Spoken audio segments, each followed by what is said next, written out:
Olá, eu sou Edson Leonel, sou professor do Departamento de Estruturas da USP São Carlos e nesse vídeo nós discutiremos o tema tensões de cisalhamento devido à força cortante, que é o tema que está no capítulo 19 da apostila de Mecânica dos Sólidos e Resistência dos Materiais que eu tenho escrito nos últimos anos. Se você quiser uma cópia gratuita dessa apostila, basta me encaminhar uma mensagem nesse endereço de e-mail que está na sua tela. Bom, nos vídeos anteriores, em particular nos vídeos que discutiram os temas dos capítulos 17 e 18, nós vimos que momentos fletores eles causam no plano da seção transversal o surgimento de tensões normais. Vimos inclusive naquela oportunidade que as tensões normais elas evoluem de maneira linear ou variam de maneira linear no plano da seção transversal. No entanto, nós devemos perceber que muitas vezes, ou na sua imensa maioria, os momentos fletores eles são causados por forças atuantes perpendicularmente ao eixo da barra analisada. Tá bom? Então, nesse caso, essas forças, como ilustradas aqui nessa figurinha do lado esquerdo superior da nossa tela, que podem ser forças continuamente distribuídas ou mesmo ações pontuais, nós vimos isso aí, e conseguimos ver claramente que através do traçado dos diagramas de esforços solicitantes, elas causam momentos fletores ao longo do comprimento da barra geral analisada. No entanto, esses carregamentos que geram momentos fletores, eles geram também a ação de forças cortantes, as quais atuam também ao longo do comprimento da barra. Portanto, o objetivo desse vídeo é mostrar para vocês qual é a formulação que nós devemos utilizar para que nós possamos mensurar a intensidade da tensão que surge devido à atuação da força cortante. Então, a primeira coisa que nós temos que entender é a ação da força cortante. Então, se nós fizermos nessa viga simples que está mostrada aqui, um corte virtual ao longo de qualquer ponto em seu comprimento, nós iremos verificar que no ponto onde nós fizemos essa separação virtual, nós podemos identificar o surgimento dos esforços solicitantes. Os momentos fletores, como nós já vimos anteriormente, eles são vetores que vão causar no plano da seção transversal o surgimento de tensões que variam linearmente ao longo do plano da seção transversal, mas as forças cortantes elas são forças que atuam numa direção que é paralela ao plano definido pela seção transversal, tá bom? Então, usando aquele sistema de referência que nós usualmente aplicamos aí nas nossas análises, onde o eixo Y e Z definem as posições dos pontos materiais no plano da seção transversal, então as forças cortantes elas estarão contidas ou no eixo Y ou no eixo Z. Se eu tiver uma força inclinada, eu consigo decompor as suas componentes ao longo desses dois eixos. Mas o ponto importante que eu quero destacar aqui é que a força cortante, certo? Independente de ser Z ou Y, ela atua de maneira paralela ao plano da seção transversal. Tá? Então isso aí, intuitivamente, já faz com que nós pensemos qual é o tipo de tensão que surge em decorrência da atuação da força cortante. Tá? Então, assim, pelo próprio nome, a gente já consegue inclusive matar essa resposta de forma muito clara, porque se a força ou o esforço solicitante que nós estamos considerando ele é cortante, então naturalmente a tensão associada a ele vai ser uma tensão de cisalhamento. Tá? Ou seja, já existe aí inclusive uma concordância, uma convergência na nomenclatura utilizada. Tá bom? Então, se a força cortante ela tende a causar no material um efeito de corte, um efeito de separação mesmo, de corte, a tensão mobilizada, ou a tensão que será criada pela força cortante, em decorrência da transmissão dessa força ao longo dos pontos materiais que compõem a estrutura, é uma tensão de cisalhamento. Tá bom? Então, se vocês se lembram das definições de tensões que nós fizemos anteriormente, uma tensão normal atua de maneira normal a um dado plano ou a uma dada área de referência, ao passo que uma tensão de cisalhamento ela atua de maneira paralela ao plano ou à área de referência. Nesse caso, a nossa área de referência é o plano da seção transversal. Dessa maneira, as tensões de cisalhamento causadas pela força cortante, elas terão a orientação paralela também ao plano da seção transversal. Para isso, basta que a gente analise com carinho que essa figura que está no lado inferior direito da nossa tela, onde nós podemos ver que a atuação, né, ou a presença de uma força cortante, que eu estou chamando aqui de V, ele vai causar no plano da seção transversal o surgimento dessas tensões de cisalhamento que possuem a mesma orientação da força cortante. Tá bom? Então isso aqui inclusive é muito interessante, né, para a gente relembrar o conceito de tensão, né, porque quando a gente impõe o equilíbrio, nós calculamos, né, que naquela seção transversal específica vai estar atuando, né, uma força cortante ou uma força normal de dadas intensidades, nós temos que lembrar que não é um pontinho localizado no centro de gravidade da seção transversal que faz exclusivamente aquela transmissão da força, né? São todos os pontos materiais que estão posicionados no plano da seção transversal quem fazem essa transmissão, né, dessa ação ao longo do corpo da estrutura. Tá bem? Então, por isso que nós podemos dizer, né, que os esforços solicitantes são, aí, entre aspas, diluídos, né, ou introduzem o surgimento das tensões no material que compõe a estrutura. Tudo bem? Um ponto que vale a pena também destacar aqui é que, como a tensão de cisalhamento ela está orientada no sentido de atuação da tensão, se nós separarmos aqui, ó, um pontinho pertencente ao plano da seção transversal, né, como que a gente faz para enxergar um pontinho aqui no contexto da nossa disciplina? Bom, um pontinho não tem área, não tem volume, mas eu consigo enxergar ele aqui se eu abstrair, né, ou então eu utilizar aí um elemento de dimensões infinitesimais para representar esse pontinho, né, uma vez que esse elemento pode ter dimensões tão pequenas quanto seja do meu interesse. Então eu consigo representar um pontinho pertencente aqui ao plano da seção transversal através desse elemento de dimensões infinitesimais, no qual essa face aqui, ó, colorida de cinza um pouquinho mais escuro, está contida, né, no plano da seção transversal. Bem? Então uma coisa que eu quero destacar é que se eu tenho uma força cortante aqui, ó, atuando em Y para baixo, né, ou no sentido de Y negativo, consequentemente a tensão que esse esforço solicitante está mobilizando no plano da seção transversal é uma tensão de cisalhamento, certo? Que é também vertical para baixo. Tudo bem? Mas se eu quiser impor sobre esse pontinho aqui, e nesse caso, né, através desse elemento de dimensões infinitesimais representativo desse pontinho, as condições de equilíbrio, tá? Nós conseguimos claramente enxergar, né, que a somatória de forças tem que ser zero e a somatória de momentos tem que ser zero também. Então, para que a somatória de força seja zero, precisa atuar na face oposta a essa em cinza escuro, tá? Que é essa aqui, ó, que inclusive tem a setinha, né, colorida em uma cor um pouquinho mais clara, mas é vertical para cima também. Precisa atuar essa tensão de cisalhamento que é vertical para cima. Tá? Para quê? Para que quando eu multiplique essa tensão tal pela área da faceta na qual ela atua, eu vou obter uma força equivalente. Tá? Então, para que quando eu somar essa força equivalente aqui, ó, dessa faceta contida no plano da seção transversal com a força equivalente que sui da faceta oposta a ela, tá? E eu observo, né, a somatória nula de forças. Tá bom? Mas o que é mais interessante ainda, né, é que no caso das tensões de cisalhamento, apenas a somatória de forças ela não é suficiente para a gente garantir o equilíbrio desse cubinho aqui, tá bom? E isso é facilmente visto, né, porque se nós olharmos apenas essas duas tensões aqui, ó, essa aqui gerada pela força cortante, ou seja, contida no plano da seção transversal, com, né, aquela tensão de cisalhamento mobilizada pela sua face oposta, ok com relação à somatória de forças. Mas se eu considerar exclusivamente essas duas forças, né, associadas a essas tensões de cisalhamento, nós vamos observar que esse bloquinho ele pode girar, esse cubinho ele pode girar. Tá bom? Então, para que o equilíbrio de momento seja satisfeito, precisa atuar também nesse pontinho tensões de cisalhamento que atuam também na direção longitudinal ou na direção paralela ao eixo da barra. Tá bom? E por isso que aparecem essas outras duas tensões de cisalhamento aqui, ó, que nós chamamos de cisalhamento aqui, ó, longitudinal. Tá bem? Tá vendo a indicação aqui? Tá certo?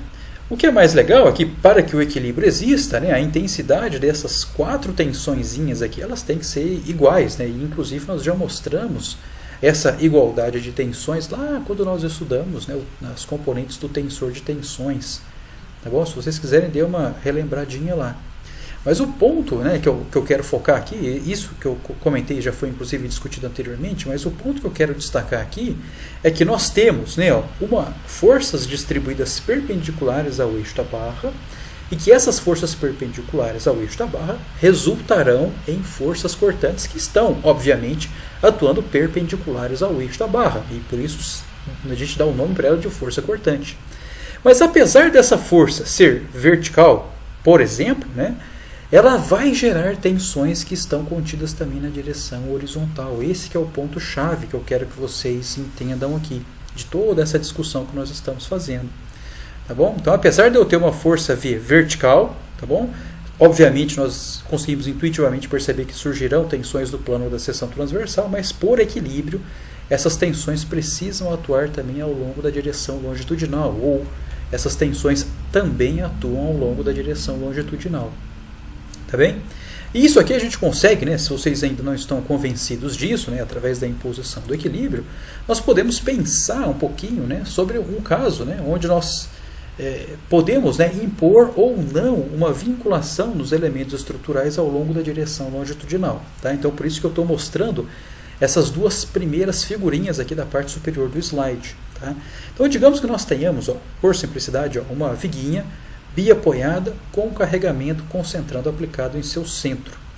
Mas vamos assumir duas hipóteses para a composição dessa viguinha. Tá? A primeira hipótese, né, digamos que nós empilhemos aqui, ó, 3 tábuas mesmo, certo? Pode ser de madeira ou 3 chapas, se for de aço, etc. Mas digamos que a gente empilhe aqui, ó, 3 chapas, tá? do mesmo material, mas digamos que nós não façamos, né, a conexão entre essas chapas, perdão, certo? Então digamos que a gente simplesmente empilhe, né, essas 3 chapas ou 3 tábuas que seja, e a gente aplique uma força vertical no centro, né, dessa pequena montanha de tábuas. O que vai acontecer, e que nós conseguimos intuitivamente perceber isso, e que está ilustrado nessa figura aqui, ó, é que se eu não impuser nenhum tipo de conexão entre essas tábuas, o que vai acontecer é que quando a gente aplicar essa força vertical, as tábuas vão escorregar umas sobre as outras. Tá? Então, por isso que nós verificamos aqui na sua configuração deslocada que os comprimentos aqui, ó, finais são inclusive diferentes. Ó. Tá bom? Então a gente tá vendo que existe um dentinho aqui, ó, entre uma chapa e a outra, ou entre uma tábua e a outra. Tá bom? Então você fala para mim, então o que tem nesse caso? Olha, o que tem nesse caso aqui é que ao longo de planos ou de superfícies particulares, né, que são definidas pela interface entre cada uma das tábuas, os componentes materiais eles podem escorregar uns sobre os outros. Então é isso que acontece nessa configuração, tá bom? Mas agora digamos que nós chegamos lá nessa estrutura e a gente aplica uma cola, certo? Na interface entre os materiais. E que essa cola produza uma aderência perfeita entre cada uma dessas tábuas ou cada uma dessas chapas. O que vai acontecer nessa situação, e está ilustrado aqui, ó, no caso B, é que quando a gente acoplar, sabe, cada uma, né, dessas 3 componentes aí adequadamente, o que acontece é que a estrutura ela vai se deslocar, né, ou vai se deformar sobre a ação do carregamento P de maneira única, né, de maneira que nós chamamos monolítica, ou seja, a estrutura ela se torna uma só. Tá? Então você fala, mas espera aí, no segundo caso você adicionou uma cola. Então quer dizer que aquela tensão de cisalhamento que é transmitida longitudinalmente ao comprimento da estrutura, quer dizer que ela é, nesse caso B aí, ó, resistida pela cola. A ideia é exatamente essa. Tá? Então, no caso A, como nós não tínhamos nenhum mecanismo, né, que impedia o deslizamento, né, entre essas chapas aí, o que acontece é que aquela tensão de cisalhamento ela era simplesmente dissipada, né, ela fazia com que as chapas escorregassem umas sobre as outras. Já nesse caso aqui, onde nós temos, né, um mecanismo que impede esse deslocamento relativo na direção longitudinal, então isso quer dizer, né, que você introduz no seu problema um mecanismo que resiste ou que transmite a essa tensão de cisalhamento que atua na direção longitudinal. Tá bom? Então esse caso aqui, ó, exemplo que eu estou usando como uma mera ilustração, porque num caso real nós não teremos, né, um empilhamento aí de 3 ou 4 chapas, nós temos um material que é único. Tá? Então é o material que compõe a sua estrutura, que compõe a sua barra geral, é ele quem está fazendo nessa transmissão de tensão de cisalhamento ao longo da direção longitudinal. Tudo bem? Convencidos então que aquela tensão de cisalhamento que atua no plano da seção transversal e que é mobilizada pela força cortante, né, ela atua também na direção longitudinal. Né? Primeiro, pelas condições de equilíbrio, né, e se você ainda não se convenceu disso, verifique esse exemplinho aí que eu dou dessas 3 chapas, aí, dessas 3 lâminas, né, que no fundo ele é bem, de certa forma, convincente. Tá bom? Tranquilo até aqui? Ótimo. Antes da gente passar para a parte de formulação do problema, eu só queria destacar, né, que se existe, né, uma força cortante, tá, consequentemente surgirá também uma tensão de cisalhamento. Se essa tensão de cisalhamento ela atua no plano da seção transversal, tá, então, obviamente, né, pela lei de Hooke, né, eu vou ter uma distorção que também atua no plano da seção transversal. Tá?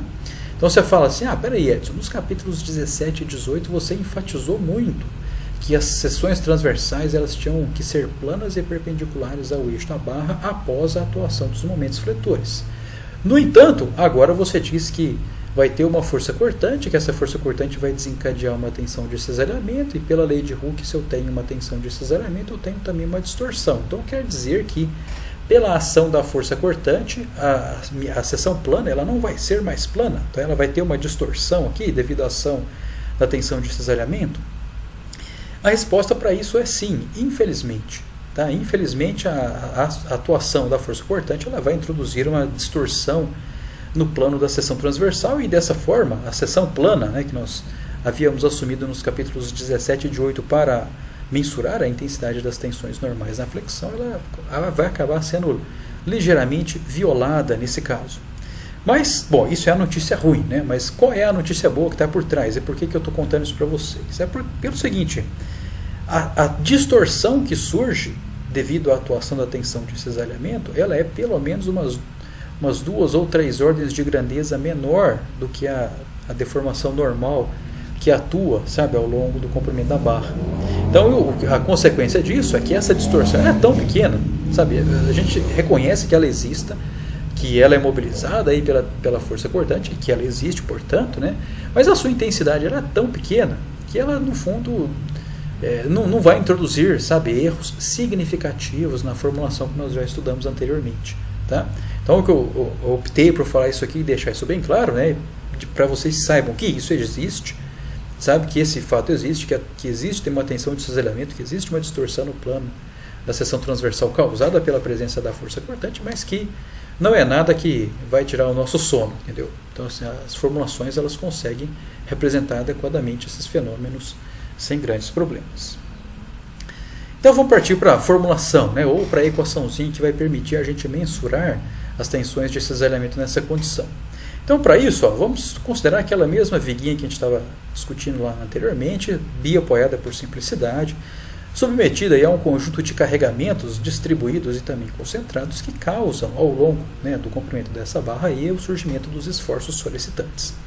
Em particular, nós vamos considerar, né, que esses carregamentos eles introduzem no problema o surgimento de forças cortantes e também de momentos fletores, né, o que é muito comum, né, nos nossos casos. Então, o que nós vamos assumir que esse conjunto ilustrado aqui na figura A, que ele obedeça às condições de equilíbrio. Tá? Então, você pensa, tudo bem, então se ele atende às condições de equilíbrio, quer dizer que cada pedacinho que compõe essa estrutura aí, ela também vai atender às condições de equilíbrio. A ideia é essa. Então, se eu separar, certo, dessa barra aqui, um elementozinho aqui, de comprimento dx, né, uma fatia de comprimento dx, eu posso ilustrar esse carinha aqui do lado, né, esquerdo inferior, na ilustração B. Então, aqui a princípio, né, o formato da seção transversal não importa muito, então por isso que é um desenho ilustrativo, genérico aí da seção transversal, mas tem algumas dimensões que eu gostaria de comentar, né? Então, primeiro, tem o dx aqui, né, para dizer que a gente está vendo essa fatia analisada aqui de uma ilustração aí, isométrica, né? Temos também essa dimensão de t, tá vendo? Nós vamos chamar aqui de espessura da seção transversal, que no fundo é a dimensão, né, da seção transversal aqui ao longo da direção Z, tá bom? Se eu assumir aqui então que Y é para cima e Z é na horizontal, o T, nesse caso aqui, ele é a medida da seção transversal ao longo da direção de Z, uma vez que a força cortante aqui ela está atuando na direção de Y, tá bom? Então nós já sabemos do que nós vimos anteriormente aqui. Para essa situação aqui, eu tenho atuando ao longo do comprimento da barra exclusivamente momentos fletores Z, então eu só vou ter MZ.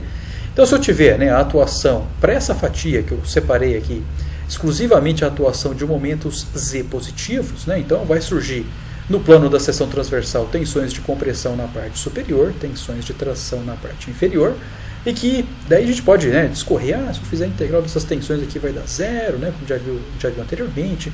Se eu fizer aqui a somatória dos momentos, né, integrando, né, o elemento de área dA vezes o seu bracinho de alavanca y, isso aqui vai dar um momento, então até aí tranquilo. E aí de novo, né, se esse cara todo está em equilíbrio, esse cidadão aqui ele vai estar em equilíbrio também. Essa fatia vai estar em equilíbrio devido à ação da força cortante, certo? E também do momento fletor. Tudo bem? Então o que a gente pode fazer agora é que se, né, esse pedacinho ilustrado aqui, ó, na figurinha C, se ele está em equilíbrio, então nós podemos inclusive cortar um pedacinho dele, né? Porque se ele está em equilíbrio, qualquer pedacinho dele vai estar em equilíbrio também. Tá? Então aqui, ó, se eu assumir, né, que eu tenho uma ilustração isométrica aqui da figura, né, ó, devido à atuação daquele momento fletor MZ, eu observarei, ó, na parte superior da seção transversal a atuação, né, de tensões de compressão, tanto de um lado quanto do outro. Tá? Mas o ponto-chave aqui, ó, é que se eu pegar apenas o pedacinho superior daquele elementozinho da ilustração C do slide anterior, e que inclusive eu recupero ele aqui, ó, nós vamos observar a atuação, ó, ao longo desse pedacinho aqui na direção longitudinal da barra, nós vamos observar o surgimento aqui da tensão de cisalhamento. Tá? Então por isso que eu insisti tanto anteriormente para que vocês se convençam que esse cara existe. Tá? Porque senão você fica assim, peraí, você está aplicando uma força em Y, mas você está criando aí uma tensão longitudinal. Pode parecer estranho, né? Mas no fundo toda aquela motivação era para convencer vocês, né, e mostrar para vocês que aquela tensão de cisalhamento ela existe e que por isso, né, nós precisamos levar ela em conta nesse equilíbrio aqui.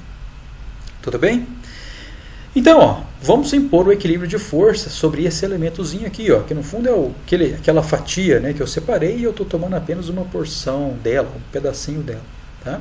Então nós podemos fazer aqui, né, ó, se eu pegar a integral aqui, ó, de sigma mais d sigma dA, então esse cara vai me dar uma força, certo? Equivalente atuando aqui, ó, na direção horizontal para a esquerda. Se eu integrar esse sigma dA, eu vou obter uma força equivalente que atua aqui na horizontal para a direita.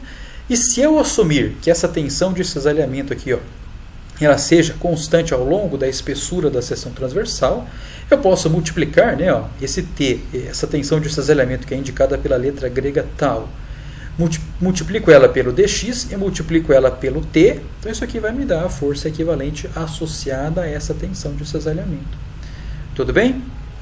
Então, o que nós podemos fazer aqui é que, como nós sabemos, né, que nesse problema nós estamos assumindo que atue apenas um momento fletor MZ, e consequentemente isso aí vai fazer, né, com que surja, nesse problema em particular que nós estamos analisando, nós estamos assumindo que atue apenas uma cortante VY, tá? Então nós podemos substituir aqui, ó, essas variáveis de tensão e variação de tensão pelas equaçõezinhas da fórmula da flexão. Tá?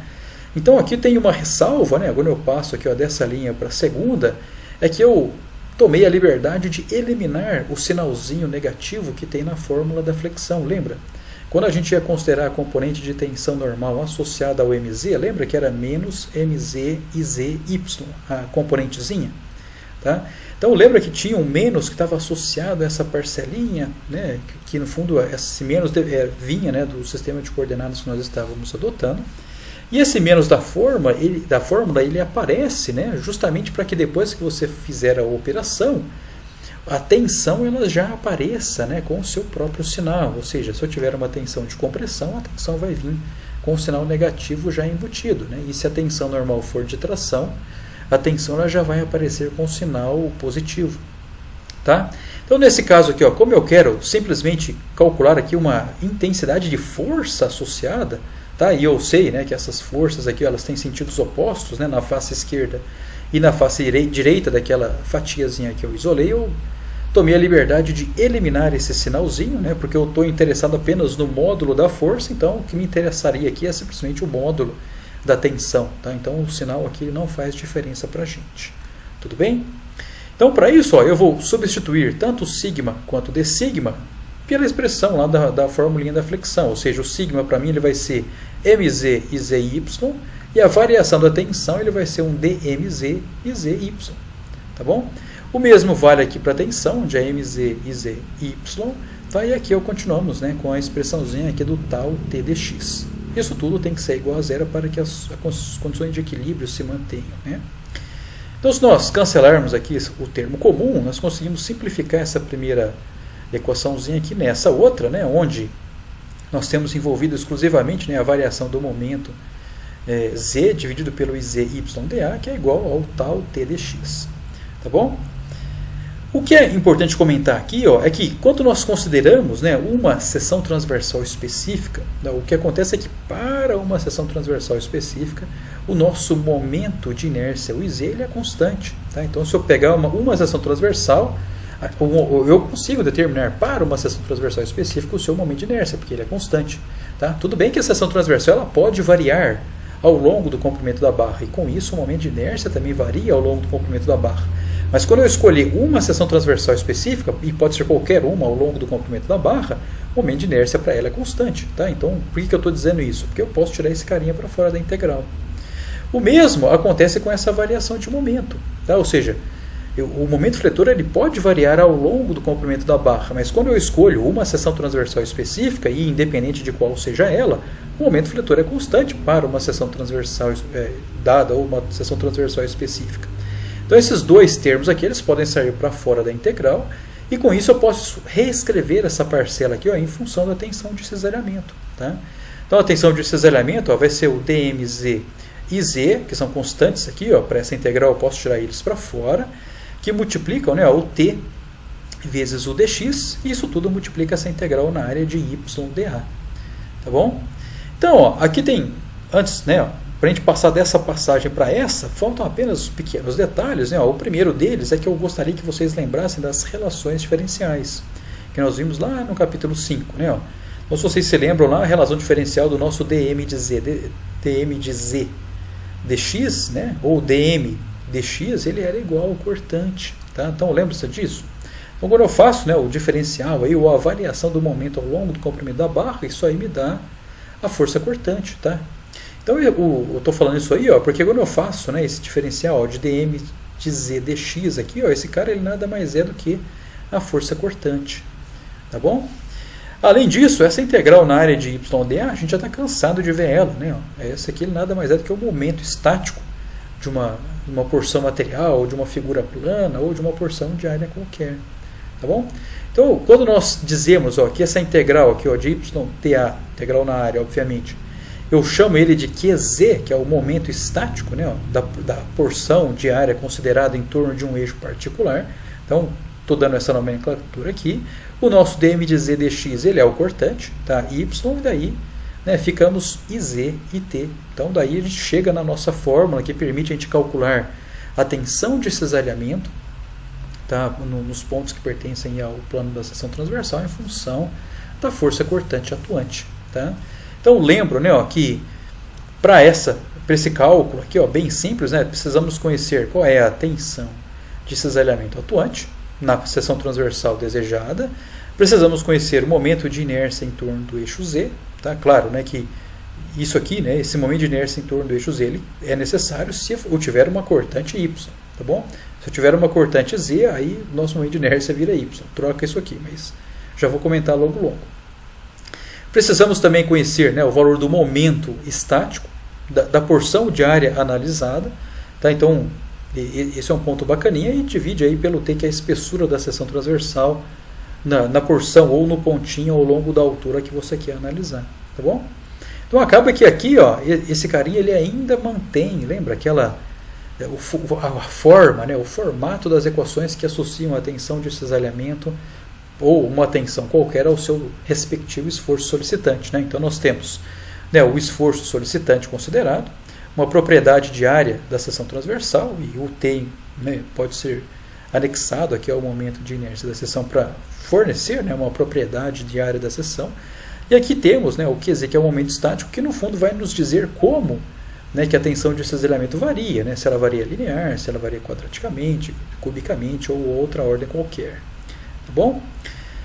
Tranquilo? Então, ó, o que eu quero destacar também, e eu já vou mostrar, né, na sequência como que as tensões de cisalhamento variam ao longo da altura da seção transversal, eu gostaria de destacar que a tensão de cisalhamento, para esse caso aqui, ela recebe a nomenclatura de tal XY. Né? Então, se vocês se lembram lá do que nós já discutimos anteriormente, o primeiro dos índices, né, ele vai simplesmente indicar para a gente, né, qual é o sentido da orientação do vetor normal ao plano analisado, né? Então, se nós fizermos, como nós sempre fizemos até agora no curso, né, de descrever os pontos pertencentes ao plano da seção transversal por meio, né, dos eixos y e z, então o eixo x ele é perpendicular ao plano da seção transversal, por isso que esse primeiro índice, né, dessa formulinha aqui é o x, né, porque o eixo x é o eixo perpendicular ao plano no qual eu estou calculando a tensão. O segundo índice, que nesse caso aí é o y, ele nada mais, nada menos indica para a gente do que o sentido de atuação da tensão. Tá? Então, ou seja, a tensão ela está atuando ao longo, né, do eixo y, pode ser do eixo y positivo ou y negativo. Tá bem? E aí temos aquela historinha, né? Se os dois forem positivos, então a tensão é positiva, se os dois forem negativos, né, os dois índices aí, então a tensão resultante é negativa. Se houverem sinais opostos, né, ou para x ou para y, então aí a tensão ela é negativa. Então eu peço para vocês, né, caso tenham um pouquinho de dúvida, que voltem um pouquinho lá na apostila, né, para vocês lembrarem lá no capítulo 12 qual que era a nossa convençãozinha de sinal para as tensões de cisalhamento. Tá, então, sim, tudo que nós discutimos, né, tomamos como caso particular aqui da tensão atuante, né, tal XY, que surge devido à atuação do cortante Y, mas poderíamos fazer a mesma análise, a mesma discussão, considerando que o cortante fosse um cortante Z. Tá? A ideia é a mesma. Nesse caso aqui é só você trocar os índices. Né? O que é Y se torna Z e o que é Z se torna Y e pronto, acabou. Né? Então, nesse caso, né, se a força cortante ela estiver orientada na direção de Z, então a força cortante obviamente é o Z, a inércia que surge é a inércia Y. Nesse caso aqui, o T, né, que é a espessura da seção transversal, é a dimensão da seção transversal, nesse caso, que é paralelo ao eixo Y, tá? ao passo que, né, na primeira formulinha, o T, essa espessura, é a espessura da seção transversal na direção paralela, né, ou ao longo do eixo Z, então por isso que existe essa combinação. Né?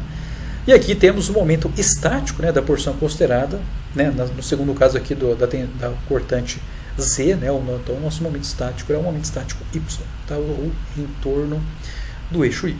Tudo bem? Então, sim, o importante é vocês gravarem, né, o formato da equação e calcularem as coisas de forma consistente. Tá? Então é muito tranquilo. Nesse caso aqui da força cortante Z, né, obviamente que a tensão associada ela é um tal XZ, tá? Porque a tensão ela vai continuar atuando em um plano cujo normal é o eixo X. No entanto, o sentido de atuação dela é o sentido da força cortante, ou seja, ela atua na direção de Z. Então, por isso que trocam o último índice aqui, né? Enquanto no primeiro caso nós temos um tal XY, aqui nós temos um tal XZ, tá bom? Pelo fato das cortantes, né, terem orientações diferentes. Tudo bem? Ótimo. Então, o que acontece aqui é que a tensão de cisalhamento, nós vemos que a força cortante e o momento de inércia, tanto faz em um caso quanto no outro, eles são constantes para uma dada seção transversal. Tá bem? Se nós considerarmos, né, uma seção transversal, por exemplo, retangular ou quadrada, para ficar mais fácil aqui a nossa discussão, então podemos considerar que a espessura, né, tanto faz nesse caso aqui do tal XZ quanto do tal XY, ela é também constante. Tá? Então, quem vai governar a variação da tensão de cisalhamento ao longo da altura da seção transversal é o momento estático. Tá? Então, como que nós podemos analisar esse tipo de variação? Né? Então, ou seja, como que o momento estático varia ao longo da altura da seção transversal, ou mesmo ao longo da base, né? Dependendo de como você esteja nomeando aí as dimensões da seção. Para isso, podemos considerar de novo essa figurinha que está aqui, e lembramos, né, que o momento estático ele nada mais é do que, né, para áreas regulares, né, o valor da área que você está calculando, vezes a distância do centro de gravidade da sua areazinha até um eixo particular no qual você queira calcular o momento estático. Nesse caso em especial, nós temos, né, uma seção transversal retangular e eu quero calcular o momento estático dessa porção que está destacada aqui em azul, ligeiramente mais escura. Tá bom? E aí nós calculamos, obviamente, né, o valor desse momento estático em relação a qual eixo, né, qual que é o eixo que nos interessa. É o eixo do centroide, né, o eixo do centro de gravidade da seção transversal. Tá bom? Então, se eu tiver uma seção transversal de base B e altura H, então sabemos, né, que a linha de centro de gravidade, a linha de centroide, ela está na metade da altura, ou no H sobre 2. Tá bem? Então, como que nós fazemos para calcular o momento estático dessa porção aqui azul, ligeiramente mais escura, em relação ao centro de gravidade dessa seção? Bom, tomamos aqui a área dela, que nada mais é do que B, certo? Vezes quem? Vezes o H sobre 2 menos Y. tá? Sendo que o y é a coordenada, né, do xy mesmo, dos eixos que descrevem, né, a localização dos pontos no plano da seção transversal. Tá? E aí vamos multiplicar, né, pela distância, né, do centro de gravidade do pedacinho ou dessa areazinha escura que nós estamos destacando até o centro de gravidade da seção. Então, para isso, ó, se nós tomarmos aqui, ó, o h sobre 2 menos y, vai me dar o quê? Vai me dar a altura do pedacinho destacado. Tá? Tudo bem? Ou seja, essa alturinha aqui, ó, que é a altura dessa porção azul um pouquinho mais escuro. Se eu multiplicar ela por meio, ou nesse caso é a mesma coisa que dividir por 2, né, eu consigo achar a metade da altura dela. Tá? Se eu somar essa metade dessa altura do azul escuro à distância y, eu consigo calcular a distância no centro de gravidade desse pedacinho que eu estou analisando até o centro de gravidade da seção, que está indicado aqu'i pelo índice y/'. Tá bom? Então, quando a gente faz essa conta toda aqui, ó, a gente descobre que o momento estático ele nada mais é, para esse caso aí, ó, do que meio de h2 sobre 4 menos y² vezes b. Tá? Então você fala, beleza, então quer dizer que quando o y ele for h sobre 2, certo? Ou seja, quando esse carinha estiver lá em cima, né? Ou seja, quando ele for somente a fibra superior, então quer dizer que o momento estático é zero. Né? O que faz todo sentido, né? Porque é como se eu estivesse fazendo um corte aqui, ó, ao longo da direção de z, e aí eu calculo, né, o momento estático ou da área toda acima ou da área toda abaixo, que tem que dar a mesma coisa, né, porque a gente usa esse fato aí para, inclusive, calcular a localização do centroide. Então, se eu fizer esse corte aqui e calcular a área toda acima, eu não tenho área, certo? Então, assim, quando eu faço área vezes distância, a área é zero. E se eu tomar a área que está toda abaixo, né, desse corte, no caso aqui do y ser o h sobre 2, então eu estou tomando toda a área da seção transversal, e nós já sabemos, né, que o momento estático da seção transversal toda em relação ao seu próprio centro de gravidade dá zero. Tá? Inclusive, aplicamos isso aí para a gente calcular, né, a localização do centroide. Tá certo? Então isso aqui faz todo sentido. Tá? Ou seja, essa expressão que nós obtivemos está legal. Mas o fato que eu quero chamar a atenção de vocês aqui, ó, é o fato da variação do y. Tá vendo que ele varia quadraticamente nesse caso? Tá? Então, olha só, se para essa situação aqui, ó, particular, da seção transversal quadrada ou retangular, tanto faz, VZ e Y e T, ou VY e ZT são constantes, então quer dizer que a tensão de cisalhamento vai variar, né, de acordo com a variação do momento estático. Então, nós vimos, né, ou podemos mostrar através dessa simples exemplo aqui, que o momento estático ele varia quadraticamente ao longo da altura da seção, tá, para a atuação de VY, ou ele vai variar também quadraticamente ao longo da dimensão da base, no caso da atuação de um VZ. Tá bem? Então essa que é a ideia. Então, ou seja, o que eu quero que vocês gravem é que a tensão de cisalhamento ela varia quadraticamente no plano da seção transversal. Então é por isso que nós fizemos essa continha aí. Tudo bem? É fácil, né? Bem tranquilo essa parte aí, ó. Porém, né, antes da gente partir para os exemplos, eu gostaria de destacar algumas deficiências, tá, dessa abordagem, tá, e que no fundo essas deficiências não inviabilizam a utilização da formulação de maneira alguma. Tá? No entanto, nós, como, né, bons engenheiros, nós devemos saber, né, quais são as limitações das abordagens que nós estamos utilizando para que, né, quando nós tivermos que utilizar coeficientes de segurança, a gente saiba por que, né, os coeficientes de segurança têm tal valor. Tá bom? Então, o primeiro fato que eu gostaria de comentar é que quando nós fizemos o equilíbrio lá atrás, né, inclusive o equilíbrio onde surgia, né, a tensão de cisalhamento na direção longitudinal, tá, nós assumimos que a tensão de cisalhamento ela atuava, né, de maneira constante ao longo da espessura daquela fatiazinha que nós analisamos, né, que nós consideramos. Nós podemos fazer isso aí, certo? Porque em grande parte das seções transversais que nós utilizamos são seções transversais que nós chamamos de delgadas, né? Ou seja, aquelas seções transversais que têm a dimensão da base pequena se comparada à altura. Tá?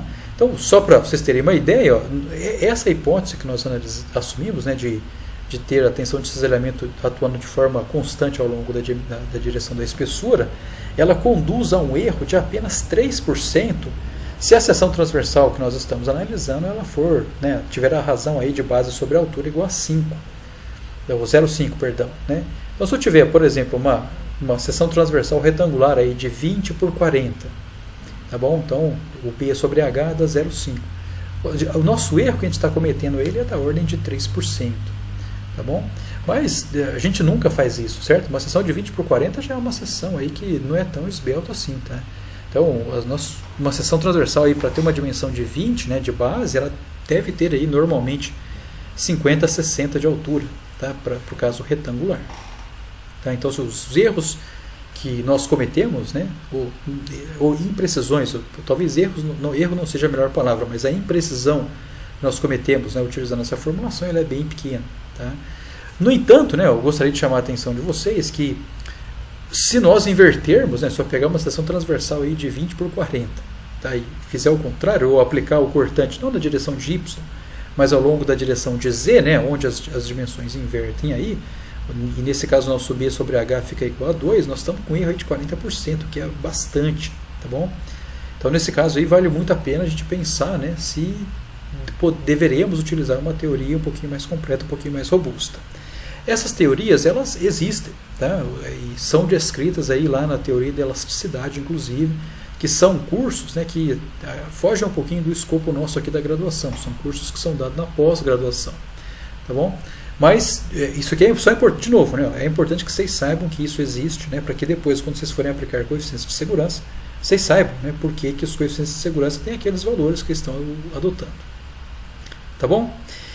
Outra limitação ou deficiência dessa abordagem é que, se nós considerarmos aqui, ó, a formulinha que permite a gente calcular a tensão de cisalhamento, né, nós vemos claramente que ela depende do tamanho da espessura da seção transversal ao longo, né, do ponto que você quer analisar a intensidade da tensão. Então, se nós tivermos aqui, ó, como por exemplo, um perfil T, nós observamos claramente que se eu tiver aqui, ó, uma atuação de uma cortante VY, eu vou observar, ó, ao longo da conexão mesa-alma, né, ou flange-alma, uma descontinuidade no valor do T. Tá bom? Então, se eu pegar aqui, ó, ao longo desse ponto de conexão um pouquinho para cima, a minha dimensão de T é o BF. Tá? Porque é o grandão aqui, ó, o T vale o BF. Se eu pegar esse ponto de conexão um pouquinho para baixo, né, ó, eu já percebo que o meu T, a espessura, ele vale o BW. Então, está vendo que existe uma descontinuidade de valor grande, né, entre uma diferença grande de comprimento entre o BF e o BW, né? Então isso indica o quê? Que eu vou ter um salto da tensão aqui, ó, exatamente nesse ponto.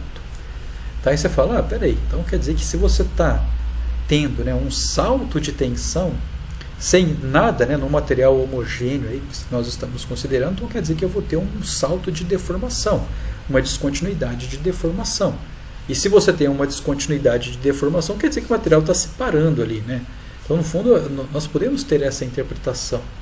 Mas o que acontece, assim, graças a Deus, é que, embora a gente saiba que isso acontece, tá?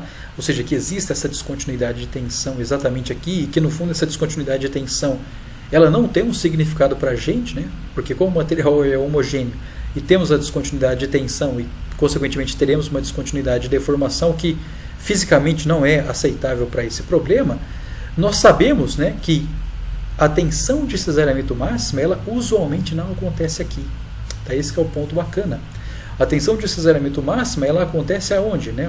Acontece aqui no nosso QZ máximo, ou no ponto onde o momento estático é máximo. E ele acontece aonde? Né?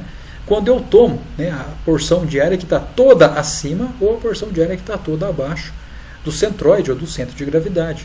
Tá?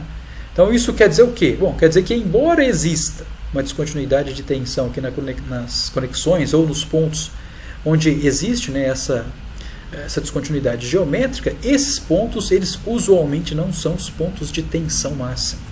Esse que é o ponto bacana. Tá? Então a tensão de cisalhamento máximo, ela acontece usualmente, né, onde o momento estático é máximo, ou seja, no centro de gravidade. Tá bem? Tranquilo até aqui? Então, ou seja, existe também essa deficiência, né? Sabemos que ela acontece, mas que ela não é para a gente um impeditivo, porque aquele ponto da descontinuidade, ele usualmente não é o ponto de tensão de cisalhamento máximo. Dessa maneira, né, ó, se o material é homogêneo e ele tem que suportar uma tensão maior do que aquele da descontinuidade, obviamente, né, o material suporta aquela tensão atuante na descontinuidade. Tá bem? Fácil, né? Então vamos fazer um exemplo para vocês verem que isso é bem tranquilo, não tem grandes complicações. Ó. Então pede, né, ó, nesse exercício aqui que a gente determine a variação das tensões de cisalhamento ao longo da altura da seção transversal abaixo, né, que é uma seção transversal retangular de 15 por 50, onde nós temos a atuação de uma força cortante de 5 kN. Então a gente já sabe, né, que para eu mostrar a variação das tensões de cisalhamento ao longo da altura da seção transversal nesse caso, basta que eu informe, né, ou que eu conheça na seção transversal 3 pontos, porque eu sei que a variação ela é quadrática. Tá? Então, a princípio, né, basta que eu conheça a variação das tensões de cisalhamento para a fibra superior da seção transversal, para a fibra inferior da seção transversal, e basta que eu calcule aqui para a fibra, né, posicionada no centroide. Tá? Então, nesse caso, né, e a gente vai discutir isso aqui um pouquinho na resolução, que as tensões aqui nas extremidades da seção transversal elas são nulas. Tá? Por quê? Porque o momento estático aqui, né, da porção material que caracteriza ela é zero. Tá? E a gente vai discutir isso aqui na resolução do exercício.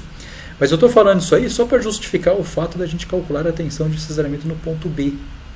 Tá? Então é só para a gente praticar um pouquinho a aplicação da fórmula. Tá? Tranquilo? Então, primeiro, como o nosso cortante aqui ele é um VY, então a equação que nós temos é o tal XY, que vai ser o VY vezes QZ dividido pelo IZ vezes T. Tá? Então, onde T, nesse caso aqui, é a dimensão, né, da seção transversal, que é paralela, né, ao eixo em torno do qual eu estou somando o momento de inércia, né, ou seja, Z. Então, o nosso IZ, nesse caso aqui, é 15 vezes 50 ao cubo sobre 12, então faz a continha aí, dá 1,5625, 10 a menos 3. Muito tranquilo, né? Então, basta, né, nesse caso, como o cortante já é conhecido, o T também é conhecido, basta que eu calcule os valores dos momentos estáticos, né, para porções materiais passando por aqueles pontos no qual eu quero calcular a tensão de cisalhamento. Então, vamos começar aqui, por simplicidade, com o ponto B. Tá? Então, primeiro, assim, como que eu faço para calcular o momento estático? Né? E o segredinho aqui dessa formulação para se resolver o problema é justamente esse, é como calcular o momento estático. Tá? Então, para você fazer isso, se você tiver uma força cortante VY, tá, e você quer calcular a tensão de cisalhamento no ponto B, você deve fazer um corte virtual na seção transversal, passando pelo ponto que você quer calcular a tensão, mas esse corte ele tem que ser perpendicular ao sentido de atuação da força cortante que você quer. Tá bom? Tranquilo? Então, como a força cortante ela é Y, então tem que ter uma retinha aqui, que vai separar a seção virtualmente, que seja paralelo a Z, né, e que além disso ela passe aqui, pelo pontinho B. Tá bom? E aí nós temos que calcular o momento estático. Tá bom? Nesse caso, tanto faz eu calcular o momento estático dessa porção achurada, ou seja, da porção material que está acima do corte que eu fiz, ou o momento estático dessa parte que está em branco, ou seja, do restante da seção transversal, da porção que está abaixo desse corte que eu fiz. Tá? Então isso aí tanto faz, né? Você pode escolher, inclusive, se você quer calcular o momento estático da parte achurada ou da branca, o resultado vai dar o mesmo, o momento estático vai dar o mesmo. Tá bom? Então isso aí fica a critério de vocês calcular qual dos dois pedacinhos vocês querem calcular o momento estático. Tudo bem? Nesse caso aqui eu optei por calcular o momento estático da parte achurada, tá? Por simplicidade. Mas qual que é o momento estático dele? É a área dele, a área achurada, que é quem? É 15 centímetros ou 0,15 metros, vezes, né, o 0,1250 ou 12,5 centímetros, vezes a distância do centro de gravidade dele até o centro de gravidade da seção. Tá bom? Então, para isso, eu peguei o 0,25, que é essa altura total, e descontei a metade da altura do 12,5. Tá bem? Para eu calcular a distância, né, do centro de gravidade dele até o centro de gravidade da seção. Então, por isso que tem esse 12,5 sobre 2. Tá certo? E aqui nós dividimos por quem? Né? Pelo T, ou pela dimensão da espessura da seção transversal na direção paralela ao eixo em torno do qual eu estou somando o momento de inércia, né, dividido aqui pelo próprio momento de inércia. Então a gente faz a conta que a gente descobre que essa tensão de cisalhamento é 75 kN por metro quadrado. Tá? Passando aqui pelo ponto B. Para eu calcular a tensão de cisalhamento aqui, no ponto C, a ideia é a mesma. Tá? Ou seja, a gente faz um corte virtual na seção transversal, passando pelo ponto no qual nós queremos calcular a tensão de cisalhamento, e esse corte ele tem que ser perpendicular ao sentido de atuação da força cortante. Tá? Então, nesse caso aqui, o ponto C está na linha de centroide, então eu passo, né, uma reta aqui, né, paralela a Z, uma vez que ele tem que ser perpendicular ao sentido de atuação do cortante, e aí eu calculo o momento estático, né, dessa área, tanto faz ser da área que está acima ou da área que está abaixo desse corte virtual que nós fizemos para calcular o momento estático, tanto faz, o valor vai dar o mesmo, é isso que eu quero insistir. Então esse carinha aqui é bem fácil de calcular ele, né? Ó, basta que a gente calcule a área dele, que é 0,25 vezes 0,15, né? A altura vezes a base, vezes a metade da altura dele, que vai dar 0,25 sobre 2, que dá, né, 12,5 centímetros. Dividido pelo T, né, 15 centímetros, que é a dimensão da base, né, vezes o momento de inércia. Então faz a conta aqui, descobre que o tal XY ele vai dar 100 kN por metro quadrado. Tranquilo? Aqui, ó, como eu comentei, eu deixei o ponto A por último de propósito, né, justamente para a gente praticar um pouquinho esse negócio de fazer o corte virtual. Né? Fizemos o corte virtual no ponto B, o corte virtual no ponto C. E se eu quiser calcular no ponto A, a ideia é a mesma. Né? Eu faço um corte virtual passando no ponto A, certo? E esse corte, essa linha, ela tem que ser perpendicular ao sentido de atuação do cortante. E aí, para eu calcular o momento estático, eu tomo a área que está toda acima ou a área que está toda abaixo. Tá? E nesse caso é bem tranquilo, porque é o seguinte, ó, se eu fizer um corte aqui, ó, passando pelo ponto A, qual que é a área que está toda acima desse corte? Bom, a área é zero, a área não existe, então o momento estático é zero. Aí você fala, peraí, mas se eu tomar a área que está toda abaixo, aí eu tenho área, tudo bem. Se você tomar a área que está toda abaixo, né, ou seja, a área toda da seção transversal, e eu calcular o momento estático da área toda da seção transversal em relação ao seu próprio centro de gravidade, vai dar zero também, certo? Então, no primeiro caso, onde eu tomo a área toda acima, a área é zero, tá? Eu tenho o bracinho de alavanca. No caso de eu tomar a área que está toda abaixo, a área é diferente de zero, mas a distância, certo, entre o centro de gravidade da área que eu estou considerando ao centro de gravidade da seção, ela é zero. Tá bom? Então acaba que essa discussão que a gente acabou de fazer, né, já automaticamente nos permite dizer que sempre nas extremidades da seção aqui a tensão de cisalhamento ela é zero. Tá? Então aqui na extremidade superior a tensão é zero, na parte inferior a tensão também é zero. Tá? Isso sempre, né? Então se você tiver que traçar variação da tensão de cisalhamento ao longo da altura, né, você já sabe que no extremo é zero, no outro extremo é zero, né, basta calcular aí a tensão de cisalhamento no centro de gravidade, no caso aí se for uma seção onde você não tem a variação da espessura, né, então que o problema está resolvido. Se você tiver uma seção transversal que possua uma variação de espessura, aí é claro, né, você tem que calcular as tensões de cisalhamento nos pontos onde você tem variação de espessura para você calcular o salto da tensão de cisalhamento exatamente naquele ponto. E nós vamos fazer um exercício para mostrar isso. Tá? Tranquilo?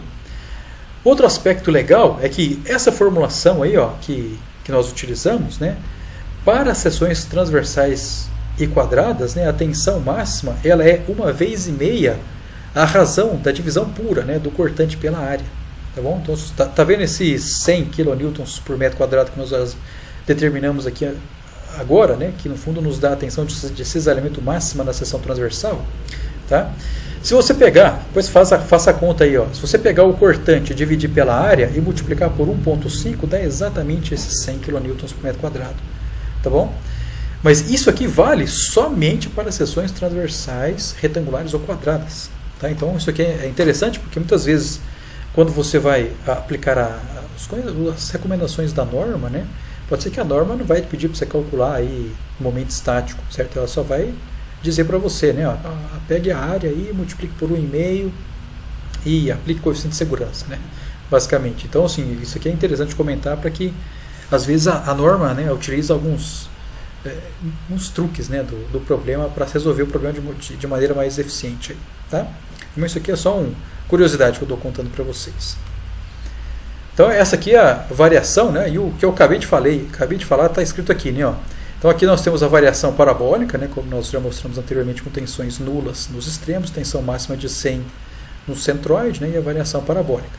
Se eu calcular, né, a tensão média, simplesmente pegando o cortante e dividindo pela área, eu vou ter, né, o 66,667, que se eu multiplicar esse cara por 1,5, eu vou recuperar os 100 kN por metro quadrado, que é a tensão correta.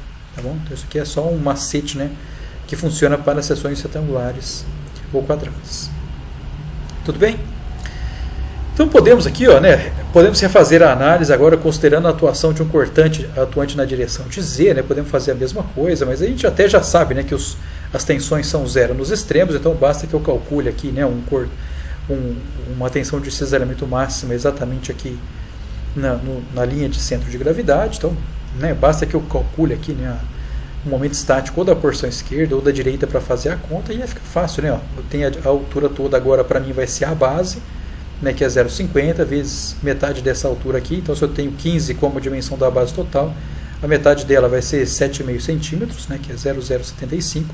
E a distância do centro de gravidade dele até o centro de gravidade da seção é 0,075 sobre 2. Então, daí já tira o momento estático e aí faz a continha e descobre também que dá 100 kN por metro quadrado. Tudo bem? Fácil, né? Nesse caso aí é um tal XZ. Beleza? Tranquilo, né?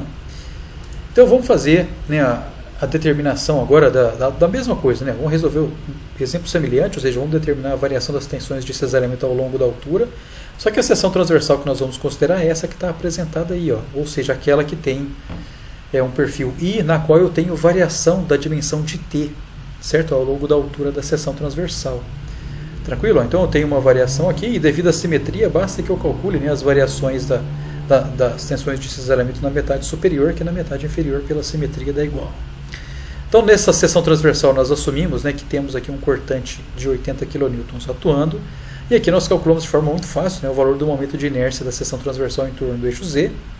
Então tomamos, né, ó, essas dimensões aqui estão em milímetros, né, então se eu pegar 0,3 vezes 20 ao cubo sobre 12 mais 0,3 vezes 20, né, para me dar a área vezes a distância do centro de gravidade dele até o centro de gravidade da seção, que dá 100 mais 10 aqui, 110 ao quadrado. Multiplico por 2 para ter a parte de cima e a parte de baixo, mais a contribuição de inércia da alma, que dá 15 milímetros vezes a altura, que é 200 milímetros, né, ao cubo sobre 12. Faz a continha, descobre que dá 1,556 10 a menos 4 metro a quarta. Tá? Então, se já sabemos qual é o cortante e qual que é o momento de inércia, basta que a gente determine, né, quais são os valores do parzinho, né, momento estático e espessura, para que a gente calcule as tensões de cisalhamento nos pontos determinados. Né? Então, nesse caso, quais são sempre os pontos que nós devemos determinar? Nas extremidades da seção transversal, que são sempre zero as tensões lá, no centro de gravidade, que aqui está ilustrado pelo ponto D, e também nos pontos de descontinuidade geométrica, que aqui está ilustrado pelo ponto B e pelo ponto C. Tá? Então, com isso, a gente consegue mapear adequadamente a variação das tensões de cisalhamento na altura da seção. Então, de novo, né, ó, se eu quiser calcular a tensão de cisalhamento no ponto A, o que nós fazemos? Né, ó? Nosso cortante é Y. Então, vamos fazer um corte aí virtual, passando pelo ponto do nosso interesse, mas que esse corte tem que ser perpendicular ao sentido de atuação do cortante. Né? Então, beleza. Nesse caso, né, eu tomo a área toda acima ou toda abaixo para eu calcular o momento estático. Nesse caso, passando pelo ponto A, se eu tomar a área toda acima, eu vou ter uma área zero, ou não vou ter área, então o momento estático dá zero. Se eu tomar a área que está toda abaixo, eu tenho toda a área da seção transversal, que calculando o momento estático dela inteira em relação ao seu próprio centro de gravidade, dá zero. A gente já viu isso aí anteriormente. Tá? Então, por isso que a tensão de cisalhamento aqui ela dá zero, no pontinho A, ou na extremidade superior da seção transversal. Tudo bem? No caso do pontinho B, temos a ideia semelhante, né? Ou seja, tomamos o valor do cortante, que é 80 kN, dividimos pelo valor do momento de inércia, dividimos, nesse caso aqui, ó, como eu estou no pontinho B, pela dimensão do T ou da espessura da seção transversal naquele ponto.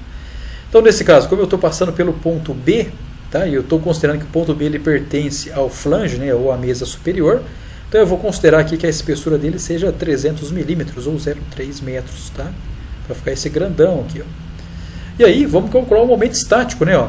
De novo, né, ó, vamos considerar o pontinho, passar um corte virtual aqui, ó, passando pelo ponto B, e aí calculamos o momento estático da parte de área que está toda acima ou da parte de área que está toda abaixo desse corte virtual que nós fizemos.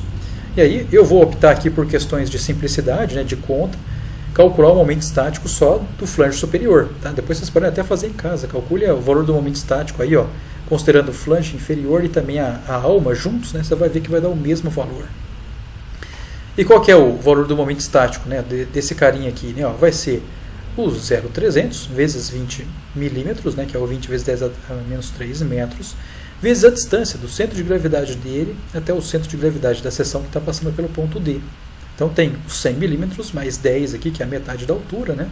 Então por isso que dá o 110, 10 a menos 3 milímetros. Tá? Faz a continha aí e descobre que nesse ponto B, né, ou seja, no ponto da conexão, mas um pouquinho para cima, né, pegando aqui o pontinho do flange superior, a tensão ela é 1131,105 kN por metro quadrado. Tá bem? Ótimo. Quando a gente vai calcular a tensão no ponto C, a gente observa que o ponto C está também na conexão mesa-alma, mas que o pontinho C ele pertence à alma. Né? Então, qual que é a diferença que isso introduz para a gente na nossa conta? A diferença é que o valor do T, né, que eu vou considerar na fórmula, ele é o 15 milímetros, tá? E não os 300 milímetros, como nós fizemos aqui para o cálculo da tensão no ponto B. Então, a ideia é a mesma, né? Faz o corte virtual passando pelo ponto C. O corte tem que ser perpendicular aí ao sentido de atuação do cortante. Tá? Calcula o momento estático da parte que está toda acima ou que está toda abaixo. Como o ponto C está na conexão mesa-alma, ou seja, teoricamente que na mesma linha de corte do ponto B, então o momento estático ele é o mesmo. O que muda é a dimensão do T, da espessura, de 0,300 passa para 15 milímetros. Então, quando a gente faz a conta, está vendo que subiu bastante, ó. De 1.131 ele passa para 22.622 kN por metro quadrado. Tá? Então existe um salto. Então, embora eu esteja na mesma posição aqui, né, ou no mesmo corte, existe esse salto de tensão. E isso aqui que é o complicador para a gente. Tá joia? Bom, para a gente calcular agora, né, no ponto que está faltando, que é a tensão de cisalhamento no ponto D, tranquilo, né, ó, basta que a gente calcule o momento estático, né, das porções materiais passando pelo ponto D, né, de um corte que seja perpendicular ao sentido de atuação do cortante. Então, para isso, o que a gente faz? Né, ó? Basta que a gente adicione, né, aquele momento estático da mesa superior ou do flange superior no momento estático desse pedacinho da alma, né, mensurado aqui, ó, entre as distâncias C e D. Então, esse pedacinho de alma aqui, para a gente adicionar o momento estático, ele vai ser quem? Né? Vai ser os 15 milímetros vezes 100 milímetros vezes 50 milímetros, ou 100 sobre 2, né, que é a distância do centro de gravidade dele até o centro de gravidade da seção. Tá? Nesse ponto D, o valor da espessura ele é 15 milímetros, o momento de inércia já tínhamos calculado, faz a continha e descobre que vai dar 25.192 kN por metro quadrado de tensão ali no centro de gravidade. Tá? Então, com isso a gente pode, né, agora traçar a variação das tensões de cisalhamento ao longo da altura, que vocês veem, né, ó, que existe nesse ponto aqui da descontinuidade geométrica, né, ou do ponto onde o T ele é descontínuo, ou na conexão mesa-alma.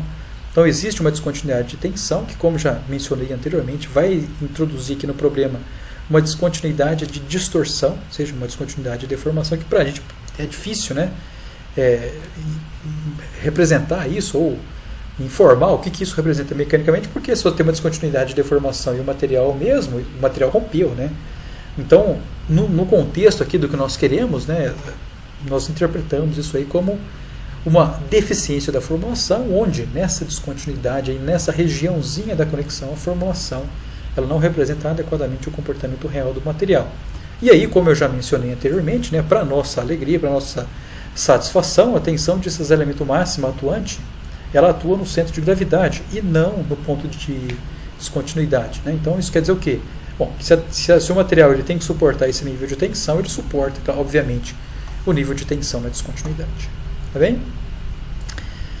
Tranquilo. Bom, poderíamos fazer também, né, a análise aqui do caso onde nós temos o cortante atuando não em Y, mas em Z. Tá certo? Então, assim, qual que é a ideia? Bom, a ideia é que é a mesma coisa, né? Só troca, né, na formulinha lá os índices, o que é Y se torna Z, e a gente resolve o problema utilizando a mesma estratégia.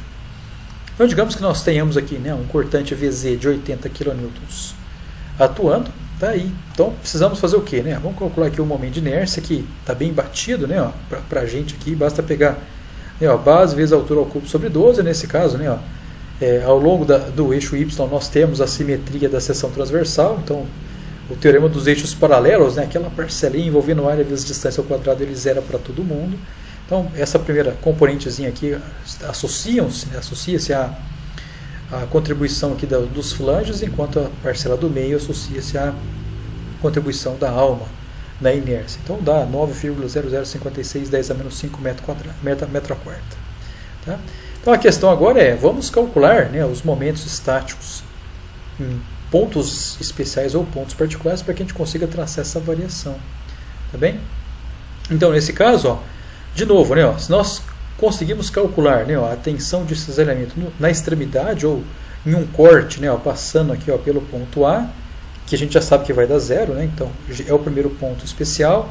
Depois, nas descontinuidades, então vamos considerar aqui o ponto B na interface, né, entre o flange aqui, ó, e a alma, mas vamos fazer duas continhas, né, considerando o ponto B pertencendo ao flange, depois o ponto B pertencendo à alma, porque isso aí vai influenciar no valor do T a ser utilizado, e depois um corte passando pelo pontinho C, né, que é justamente a linha de centro de gravidade. Tá bom? Então, ó, quando nós calculamos, ó, a equaçãozinha da tensão de cisalhamento, ó, temos o valor da força cortante dividido pelo valor do momento de inércia, que calculamos anteriormente, e aqui temos, ó, para o ponto B, que multiplicar pelo valor da espessura, tá? Pelo T. Mas olha só, se nós formos fazer, né, um corte virtual passando pelo pontinho analisado, e esse corte tem que ser perpendicular ao sentido de atuação do cortante, então o nosso cortante é Z, né, então o corte aqui tem que ser virtual, tá bom? Então, quando nós passamos aqui, ó, pelo ponto B e assumindo que o ponto B pertence ao flange, vocês concordam comigo que esse corte, ó, vai cortar o flange superior e vai cortar o flange inferior? Tá bom? Concorda? Então, nesse caso, ó, o valor do T, né, ou da espessura a ser considerado, é 2 vezes o 20. Ó. Tá bom? Porque o corte ele passou por aqui, né, por esse 20, e passou por esse outro. Tá bem? Então, ou seja, eu separei a seção transversal em 2 pedaços, né, em 2 porções, sendo que a porção da esquerda tem 2 contribuições, né? Contribuição da superior, contribuição da mesa inferior, certo? Então, o nosso T, a nossa espessura, ela é 2 vezes 20, porque eu tenho esses 2 pontos, né, de corte aqui, e para eu calcular o valor do momento estático, eu tenho que considerar também essas 2 porçõezinhas, tá? Então, eu vou ter aqui, ó, a dimensão da sua área, né? Ou seja, a sua área vai ser quem? Vai ser os 20 milímetros vezes o comprimento, que é o comprimento dele, ó, vai ser daqui, né, ó, do ponto A até o ponto B, mas ao longo do eixo Z, né, ou seja, desse cantinho aqui até o ponto B. E para calcular ele é bem simples, né, ó, basta que eu tome aqui a metade desse comprimento, ou seja, o 300 sobre 2, que dá 150, menos a metade da espessura da alma, que nesse caso 15 sobre 2 vai dar 7,5, né? Então, quando eu pego 150 milímetros menos 7,5 milímetros vai me dar 142,5 milímetros, que é igual ao 0,14, né, 25 metros, ilustrado aqui. Tá? O valor, né, do centro de gravidade desse carinha até o centro de gravidade da seção dá o quê? Dá a metade desse comprimento, né, ou seja, dá o 0,1425 sobre 2 mais a metade da espessura da alma, que dá o 0,075 metros, né, ou 7,5 milímetros. Nesse caso, eu tenho que multiplicar por 2, né? Por quê? Porque eu tenho uma contribuição de um momento estático da parte de cima e da parte de baixo. Eu tenho 2, né? Saíram 2 áreas desse cortinho aí, tá? Então, quando a gente faz a continha aí, a gente descobre, né, que essa tensão ela dá 9.968,8 kN por metro quadrado. Então, tranquilo, né? Considerando, obviamente, né, que nós fizemos o corte passando pelo ponto B e que o ponto B pertence aqui ao flange, né, ou à mesa superior. Tá? Então, a conta daria a mesma, né, se você fizesse um cortinho separando só a primeira metadinha. Então, nesse caso, a única coisa é que desaparece o 2 em cima e o 2 embaixo. O resultado final dá o mesmo. Dá para se fazer também. Agora, no caso, né, do ponto B ele pertencer à alma, tá, da seção transversal, ou seja, na conexão um pouquinho mais para a direita, o momento estático ele não muda. O que muda é o valor da nossa espessura, que nesse caso vai ser toda essa alturona toda aqui, ó, toda essa dimensão comprida na vertical, ó, que é os 240 milímetros, por isso que aparece, né, os 0,240 metros aqui, para a dimensão de T. Tá? Então a gente faz a divisão aqui, né, e a multiplicação, etc., faz a continha, nós vamos descobrir que nesse pontinho B, pertencendo, né, à alma, a tensão ela é 1.161,47 kN por metro quadrado. Joia?